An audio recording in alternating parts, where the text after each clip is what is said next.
In the house with me right now. We didn't have these boots are made for walking, did we, Chalupa Joe? Dan Boots Longinette, 1986, Ferry graduate. Been living in Columbus since 1987.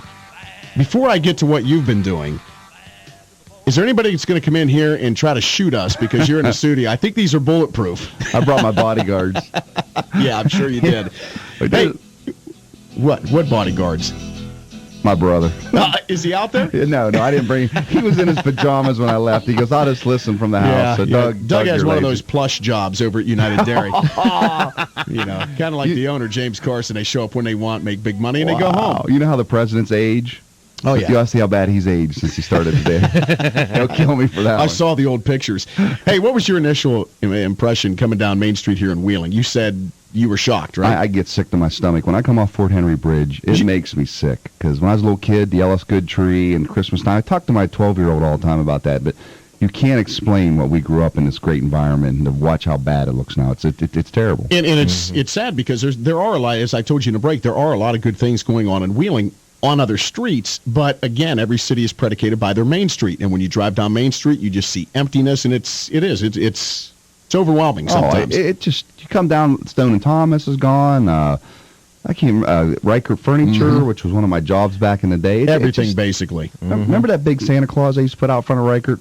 That big two-story? I do. Yeah. I do. I actually broke that back in 1986. We were putting it on that whatever you call hangout. Marquee, thank you very much. And it fell off because the wind was blowing so hard, and I got in trouble that day. But $3.35 an hour, I wasn't too upset. I wouldn't think so. No, I didn't. All right, you graduate from Ferry in 86. You moved to Columbus in 87. You start selling cars. You've been dealing with cars for 21 years. And you have really parlayed that into a lot of success in the media. You are a radio talk show host on 103.9 WTDA Talk out of Columbus. Your Auto Smarts for You show, because of ratings, through the roof. You just got moved to Saturdays from 11 to 1. You do a piece for NBC4, Fridays on their Ford 4 show. Yes, I do. In Columbus. How the hell did you go from Ferry and selling cars, and probably people who know you back here are thinking, man, he was nuts back in high school. Dave Bruni's probably scratching his head right now. Nick Stankovich is going, boots on TV? He's cussing in between that, though. Me? Yeah. But how did this happen for you? I don't know. I moved to Columbus, and I've always had a passion for automobiles. It was Ferry is all about football, and for me it was about cars. I've loved cars. Big brother Doug will tell you, 57 Chevys. I used to get upset when I saw one in someone's yard rusting away when I was 8 years old. Moved to Columbus. Brady Bisbocci, Dr. Brady out in St. Clairsville. We were sitting down at the furniture clearance outlet making $3.35 an hour. He was still in college, and he says, "Man," he goes, "get your butt to Columbus and start selling cars because you would do very well at it." My first month, I sold like 28 cars. 19-year-old kid, you wouldn't believe the paycheck I got. So, right. Within 2 years, I was running one of the major Toyota stores in town. Then I went on to run Reichert Ford Truck Division. And then started wholesaling. That's what you do when you're washed up in the car business. Because once you're in your 30s, you're pretty much done because the 80 hours a week will kill the average guy. So then started the local sports channel, calling racing. It was an accident. And then always had a thing for telling people how to fix cars, repair cars. Go to a family reunion, first thing out of their mouth is, "Hey, can you find me a $2,000 pickup? Can you?" Or when Explorers were hot, "Can you get me one of them old Explorers? I'll pay $3-4 grand for it." Right. So then I just joked with one of my producers at the sports channel, and I said, "I always wanted to do a TV show about buying cars, selling cars, racing cars, restoring cars." And he called a buddy at the GTN network, and I ended up having a weekly Saturday TV show.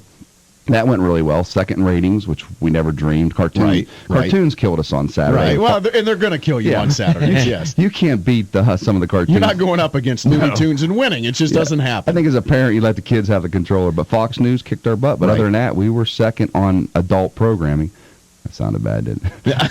Yeah, on pay-per-view. On legitimate adult programming, okay. And then the radio station called. They liked the TV show, and boom, here we are. And radio is so much easier. So now you have a TV face. I have a radio face.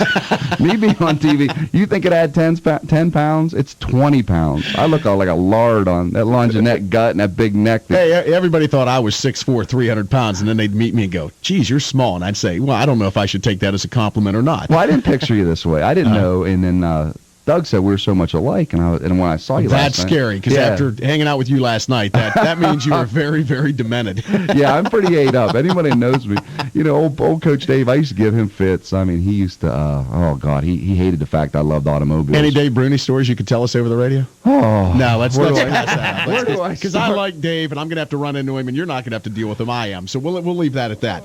Now, let's get back to your radio show. Okay. It's not just about giving out car information, though. You've kind of segued this into commenting on worldly events. I mean, you have people coming up to you, cussing you out in grocery stores. I know the feeling, my man. Believe me. The liberal tree huggers hate me. Well, you got to understand, they like a Prius, okay? And we talked last night about this. A Prius, to me, is harder on the environment than 4 Hummers with 100,000 miles. And the reason I say that, because nobody's done the research what we're going to do with these cars once they die.